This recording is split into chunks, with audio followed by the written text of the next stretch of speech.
So let's get our experts in. First talking point, should the Manmohan Nawaz Sharif talks go ahead?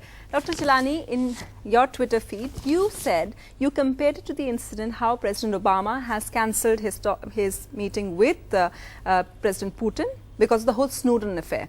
So obviously you think that even the Nawaz Prime Minister talks should be cancelled. Obama has cancelled his summit meeting with Putin over one individual's asylum issue. If the killing of 5 soldiers is not enough for Singh to cancel his meeting with Sharif, how many more attacks will India bear? Because this is not the first series of attacks. We're talking of 2 attacks back to back, one in Jalalabad, then one on the line of control. We have been very patient. Every right-minded Indian wants peace with Pakistan. India, in fact, has bent over backwards to make peace with Pakistan. But this has been seen by the Pakistani military establishment as a sign of Indian weakness. And if Manmohan Singh meets with Sharif, it'll mean business as usual once again. He promised to the nation in January, when 2 Indian soldiers were mutilated, that it won't be business as usual. But it took him just a few days to go back to business as usual. Okay. Mr. Banerji, why do you disagree? Why do you think talks should go on? Well, firstly, in a multilateral conclave like the UN on the sidelines, it is customary for bilateral meetings of this nature to take place, and there would be no point in shying away or showing sulkiness in not meeting. And we are geographical neighbors. We are not distant powers like USA and Russia.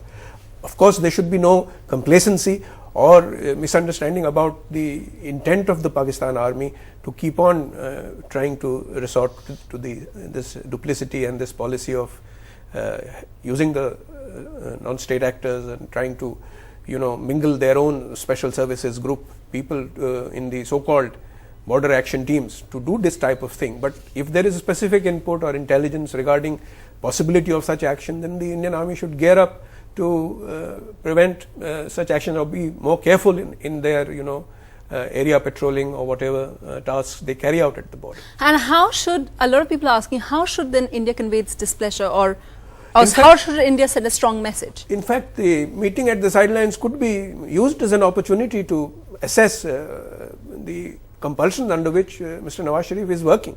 He is a politically elected chief executive with a considerable mandate, but everybody knows that the army calls the shots in the essential aspects of foreign policy, such as India policy, Afghanistan and nuclear policy. But Mr. Nawaz Sharif has had a record of trying to exert political authority over the military leadership in the past. He may have compulsions, he may have learnt his lessons, he suffered on account of having tried to do this in the past. Perhaps he may not like to venture so boldly this time, but we should give him some space to settle in, and maybe because he represents the conservative right, perhaps he is a better placed person than any other political party in Pakistan. What's the harm of that kind of approach, do you think, Dr. Chellaney? Well, Mr. Banerji's position is a position that Mr. Vajpayee had adopted, right?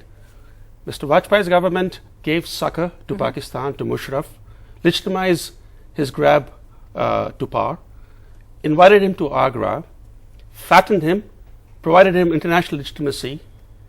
What happened? What happened? And let's not forget Mr. Sharif.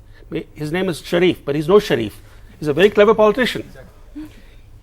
He rose in prominence in politics as the military's front man. Okay. He became the Chief Minister of Punjab, the Prime Minister of Punjab, with the support of the military. The lesson that he has learned from his last term as Prime Minister is not to cross swords with the military.